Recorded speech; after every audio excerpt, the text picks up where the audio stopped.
Sahabat pencinta film dimanapun kalian berada, kembali lagi di channel Infinite Movie. Pada video kali ini saya akan kembali merangkum sebuah film action yang baru saja dikeluarkan oleh Netflix yang berjudul Red Notice.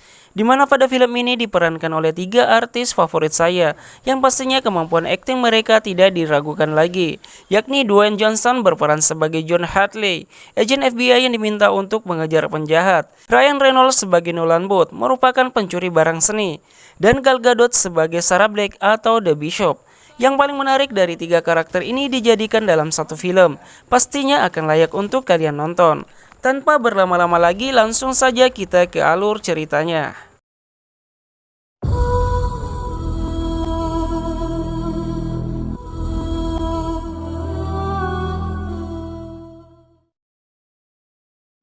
Alur cerita film diawali dengan menunjukkan sejarah tentang Cleopatra yang memiliki 3 telur emas yang sangat berharga. Namun sejauh ini hanya 2 telur emas yang bisa ditemukan. Yang satunya lagi menjadi misteri keberadaannya, di mana telur yang pertama berlokasi di museum yang ada di Roma, yang kedua dimiliki oleh seorang mafia besar, dan telur yang ketiga hanya diketahui oleh Nolan Booth selaku pencuri terbaik dunia. Di mana Booth berencana mengumpulkan ketiga telur tersebut dan menjualnya ke salah satu orang terkaya yang ada di Mesir. Orang kaya itu rela membayar dengan harga sangat fantastis untuk diberikan sebagai hadiah pernikahan untuk putri kesayangannya. Dan misi pertama pun dimulai, di mana Booth menyiapkan telur tiruan yang akan ditukar dengan telur asli yang ada di museum. Namun sayangnya aksi itu diketahui oleh agen FBI bernama John Hadley. Hingga terjadilah aksi kejar-kejaran yang cukup memanjakan mata para penonton.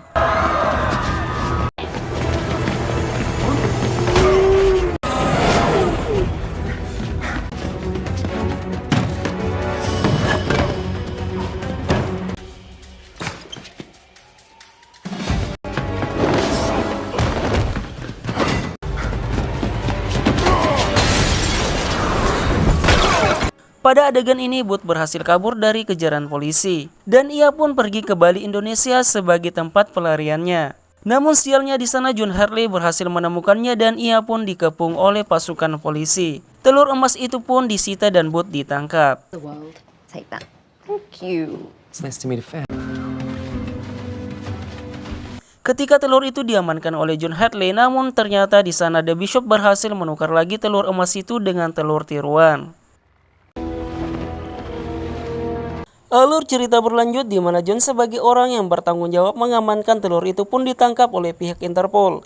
Karena pihak Interpol menganggap ia sudah berkhianat dan ia pun dijadikan tahanan dan dikurung dalam satu sel yang sama dengan Booth. Di mana mereka berdua ditempatkan di penjara yang sangat terpencil, jadi sangat sulit untuk kabur dari sana.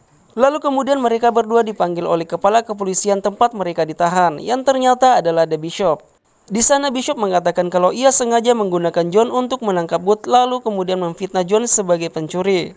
Sementara ia sendiri mendapatkan telur itu tanpa membuat tangannya kotor. Bishop yang juga ingin mengumpulkan ketiga telur itu lalu memberikan penawaran kepada Booth dan John untuk bekerja sama mendapatkan telur yang kedua. Akan tetapi dikarenakan bagian Booth sangat sedikit, ia pun menolak penawaran bekerja sama dengan Bishop. Alur cerita berlanjut di mana di dalam penjara John dan Booth saling bercerita tentang satu sama lain hingga mereka mulai akrab. Booth menceritakan bahwa dulu ketika ia masih kecil, ia dituduh mencuri arloji milik ayahnya yang seorang polisi. Di mana arloji itu merupakan arloji kesayangan ayahnya yang menurutnya arloji itu bahkan lebih disayang ayahnya daripada dirinya sendiri. Dan selama setahun ia tak berbicara dengan ayahnya, sampai suatu hari ayahnya menemukan arloji itu di kantornya. Lalu ayahnya pun mulai berbicara lagi padanya, namun ayahnya tak pernah meminta maaf karena telah menuduhnya. Lalu kemudian John pun berkata kalau Booth menjadi penjahat karena ayahnya adalah seorang polisi, sedangkan John sendiri menjadi polisi karena ayahnya adalah seorang penjahat. Setelah beberapa waktu di dalam penjara bersama, mereka berdua pun menyusun rencana dan akhirnya mereka berhasil kabur dari sana.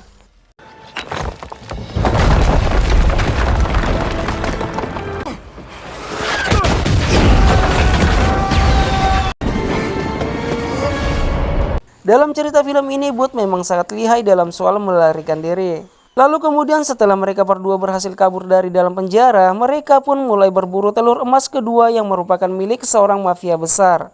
Di mana mafia tersebut suka mengadakan pesta. John pun menyamar sebagai tamu undangan sedangkan Booth sendiri sebagai pelayan. Untuk masuk ke dalam sebuah ruangan tempat di mana telur itu disimpan, mereka berdua harus menembus keamanan yang super ketat dan tempat di sana sudah dipasangi dengan CCTV. Di sana mereka dikejutkan dengan hadirnya The Bishop yang ternyata juga mempunyai misi yang sama, yaitu untuk mencuri telur emas kedua.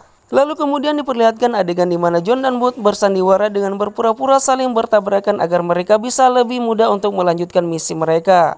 Dengan kemampuan hacking yang mumpuni, kode akses untuk masuk ke dalam ruangan telur emas tersebut pun berhasil mereka buka.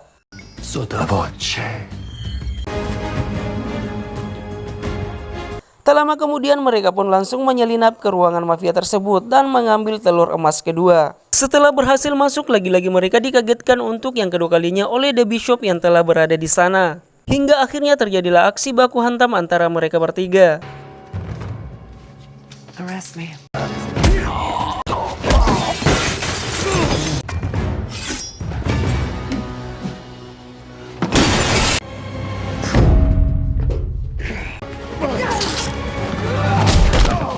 Lalu kemudian mereka tertangkap basah oleh si mafia dan anak buahnya. Dan Bishop pun memberikan telur emas itu kembali ke si mafia. Ternyata di sana Bishop berpura-pura menjadi penyelamat dan sebelumnya ia telah membocorkan informasi ke si mafia kalau telur emasnya akan dicuri oleh John dan Booth. Dan akhirnya John dan Booth pun ditahan di ruang bawah tanah dan dipaksa untuk memberitahu keberadaan di mana telur emas ketiga berada. Dan ia berkata ke si mafia kalau mereka bisa bekerja sama untuk menemukan telur emas yang ketiga dengan meminta informasi pada Booth. Memang selama ini tidak pernah ada yang tahu keberadaan telur emas ketiga. Namun Nolan Booth yang merupakan pencuri barang seni terbaik di dunia berhasil memecahkan teka-teki lokasi telur tersebut berada. Pada adegan ini Booth dipaksa untuk bicara kalau tidak John akan disiksa dengan cara disetrum. Di sana Bishop mencoba mempermainkan hubungan persahabatan antara Booth dan John. Dan John pun sempat disetrum 2 kali karena Booth tidak memberikan informasinya. Hingga si mafia turun tangan dengan cara mencekik leher John. Namun karena kasihan dengan John, akhirnya Booth pun membocorkan informasi keberadaan telur emas tersebut. Third egg never left Egypt. Setelah mendapatkan informasi dari Booth, Bishop dan si mafia pun merayakan hal itu, namun tiba-tiba si mafia jatuh pingsan karena ternyata wine yang diminumnya sudah diracuni Bishop. Setelah itu Bishop pun langsung pergi ke Mesir untuk berburu telur emas ketiga. Tak lama si mafia pun siuman dan menembaki John dan Booth. Namun untungnya mereka selamat karena borgol John tertembak oleh si mafia. Hingga mereka pun akhirnya bisa melarikan diri dari sana. Setelah berhasil kabur, mereka pun mulai mempersiapkan diri untuk berburu telur emas ketiga. Dalam perjalanan Booth bercerita kalau ia berhasil menemukan lokasi itu dari arloji kesayangan ayahnya. Dengan bermodalkan keyakinan, mereka pun pergi ke Argentina dan masuk ke hutan untuk menemukan lokasi bunker tempat telur emas itu berada. Awalnya John sempat ragu apakah lokasinya benar berada di sana, karena mereka tidak melihat apapun di sana. Di tengah perdebatan mereka, John melemparkan suatu barang karena merasa kesal. Dan ternyata di situ mereka menemukan pintu masuk bunker tersebut. Namun untuk masuk ke dalam ruangan tersebut hanya bisa diakses dengan arloji milik ayah Booth. Disitulah terbukti kalau arloji itu memang sangat berharga. Dan mereka pun berhasil masuk ke dalam dan merasa terkejut dengan semua barang curian berharga yang ada di sana. Booth tergoda untuk mencuri semuanya. Namun John kembali meluruskan tujuan mereka ke sana, yaitu untuk mencuri telur emasnya saja dan menjadikan Booth sebagai pencuri terbaik dunia kembali. Karena saat ini masih dipegang oleh The Bishop. Sedangkan John sendiri akan membersihkan namanya dengan membawa telur emas itu dan berhasil menangkap Bishop. Lalu kemudian lagi-lagi di sana Bishop muncul di hadapan mereka. Dan ternyata selama ini Bishop mengikuti mereka. Bishop tidak sebodoh itu percaya pada Booth kalau telur emas itu benar berada di Mesir. Tak lama kemudian para polisi pun juga muncul di sana hingga terjadilah aksi tembak-menembak antara polisi dan pencuri. Di sana John memihak pencuri karena John masih dianggap sebagai pengkhianat. Aksi tembak-tembakan itu cukup seru hingga terjadi aksi kejar-kejaran.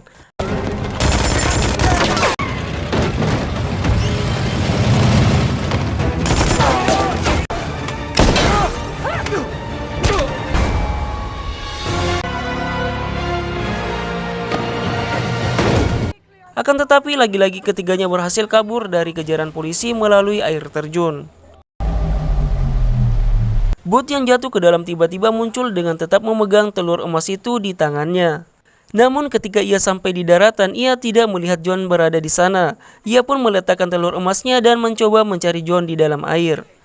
Akan tetapi John sudah sampai di daratan lebih dulu. Tak lama kemudian Bishop pun juga berhasil muncul ke daratan dan John mengatakan kalau akhirnya Bishop berhasil mereka tangkap. Akan tetapi ketika ingin memborgol tangan Bishop, ada plot twist pada film ini, yaitu John seketika berciuman dengan Bishop. Dan di sana Booth sangat terkejut melihat kedekatan mereka berdua, yang ternyata selama ini ia hanya dimanfaatkan oleh John. Dan mereka berdua sebenarnya adalah pasangan penjahat. I love you. Ready? Mereka berkata kalau misinya untuk mengumpulkan 3 telur berhasil. Lalu kemudian Booth pun diborgol di sebuah pohon. Alur cerita berlanjut di mana diperlihatkan John dan Bishop sudah berada di Mesir dan sedang menghadiri pernikahan putri pembeli ketiga telur emas itu. Mereka sangat senang karena berhasil mendapatkan triliunan uang. Namun karena dasarnya memang penjahat, mereka pun membocorkan ke polisi kalau ketiga telur itu berada pada miliuner Mesir. Hingga akhirnya miliuner Mesir itu pun ditangkap. 6 bulan kemudian ketika John dan Bishop sedang berlibur, tiba-tiba Booth muncul di hadapan John dan Bishop. Pada adegan sebelumnya ia berhasil kabur dari tangkapan polisi karena memang itu adalah keahliannya. Ia berkata kalau ia telah memaafkan perbuatan mereka berdua karena sudah membalas perbuatan mereka, yaitu dengan menyuruh polisi membekukan rekening terselubung mereka. Dengan kata lain, uang triliunan mereka itu sudah tidak bisa dipakai lagi. Di sana Booth juga datang dengan penawaran baru dengan misi pencurian yang lebih besar, bekerja bertiga dan tentunya uang yang lebih besar daripada sebelumnya. Lalu kemudian mereka bertiga pun akhirnya memutuskan untuk bekerja sama hingga polisi memunculkan red notice atas mereka. Dan akhirnya film pun selesai. Demikian alur cerita film kali ini. Terima kasih banyak sudah menonton sampai akhir video. Jangan lupa untuk tetap dukung perkembangan channel ini dengan cara tekan tombol subscribe, like, komen, dan share sebanyak-banyaknya. Serta jangan lupa untuk tekan tanda lonceng agar kalian tidak ketinggalan alur cerita film selanjutnya. See you next time and bye-bye.